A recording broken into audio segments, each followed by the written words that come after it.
नमस्कार मित्रांनो, कल्पना करा एक असा दिवस ज्या दिवशी केलेलं प्रत्येक चांगलं कर्म कधीच संपत नाही.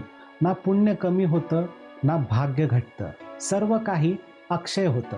क्षय म्हणजे नाश होणे किंवा कमी होणे.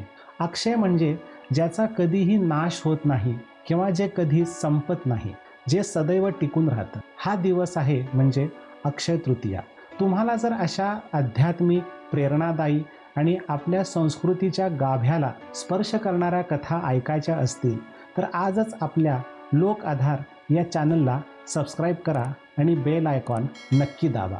कारण इथे तुम्हाला मिळणार आहे भक्ती, ज्ञान आणि जीवन बदलणारी प्रेरणा. चला तर मग सुरुवात करूया एका अद्भुत कथेने. पुराणांमध्ये विशेषतः स्कंद पुराण आणि भविष्य पुराण यांच्यामध्ये अक्षय तृतीयेचं महत्त्व सांगितलेलं आहे. एक गरीब पण अत्यंत श्रद्धाळू ब्राह्मण होता. त्याच्याकडे काहीच नव्हतं, पण त्याचं मन भगवान विष्णूंच्या भक्तीने ओतप्रोत भरलेलं होतं. अक्षय तृतीयेच्या दिवशी त्याने पूजा केली, थोडंसं अन्नदान केलं आणि पूर्ण श्रद्धेने, भावनेने भगवंतांची प्रार्थना केली. त्याच्या या लहानशा पण शुद्ध भक्तीमुळे त्याला पुढच्या जन्मामध्ये राजपद मिळालं आणि त्याचं वैभव कधीच संपलं नाही. कारण त्या दिवशी त्यांनी जे पुण्य केलं होतं ते अक्षय होतं. वैष्णव परंपरेनुसार अक्षय तृतीया हा भगवान विष्णू आणि विशेषतः भगवान श्रीकृष्णांच्या कृपेचा दिवस आहे. असं मानलं जातं की या दिवशी भगवान श्रीकृष्णांची कृपा अगदी सहजरित्या प्राप्त होते आणि भक्तीमध्ये केलेली छोटीशी प्रगती देखील अक्षय बनते. चैतन्य महाप्रभूंनी आपल्या शिकवणीमध्ये सांगितलंय की भक्ती हीच खरी संपत्ती आहे आणि कृष्णनाम हे सर्वश्रेष्ठ साधन आहे. गौडीय वैष्णव तत्त्वज्ञानानुसार अक्षय तृतीया म्हणजे फक्त बाह्य दान किंवा संपत्ती वाढवण्याचा दिवस नाही, तर हा दिवस आहे आपली कृष्ण भक्ती अक्षय करण्याचा. या दिवशी आपण काय काय करू शकतो? सर्वात महत्त्वाचं, हरे कृष्ण कृष्ण कृष्ण हरे हरे, हरे राम राम राम हरे हरे या महामंत्राचा जप करा. भगवान श्रीकृष्णांच्या चरणी आपलं मन अर्पण करा. अहंकार सोडून नम्रतेने सेवा करा.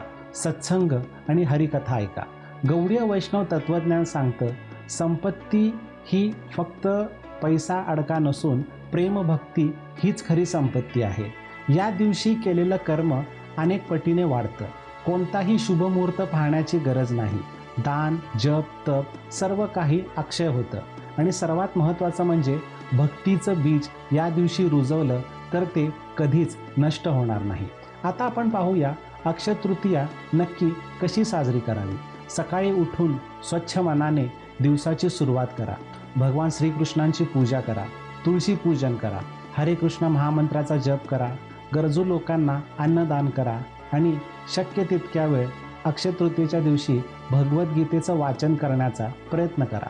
पण एक लक्षात ठेवा, ही सर्व फक्त कृती नाही झाली पाहिजे, तर ह्यामागे आपली भावना आणि भक्ती ही जास्त महत्त्वाची आहे.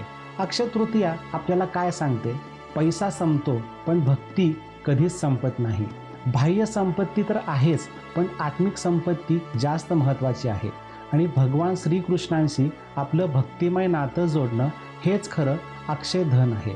कदाचित तुमच्याकडं सोनं नसेल, लोकांना दानधर्म करण्यासाठी तुमच्याकडे पैसा अडका नसेल, पण एक गोष्ट प्रत्येकाकडे आहे, ते म्हणजे भगवान श्रीकृष्णांचं नाव. या अक्षय तृतीयेच्या दिवशी फक्त एकदा मनापासून हरे कृष्णा म्हणा आणि बघा तुमच्या जीवनामध्ये कसा बदल होतो. कारण भगवान श्रीकृष्णांशी जोडलेला प्रत्येक क्षण हा अक्षय, अनंत आणि दिव्य असतो.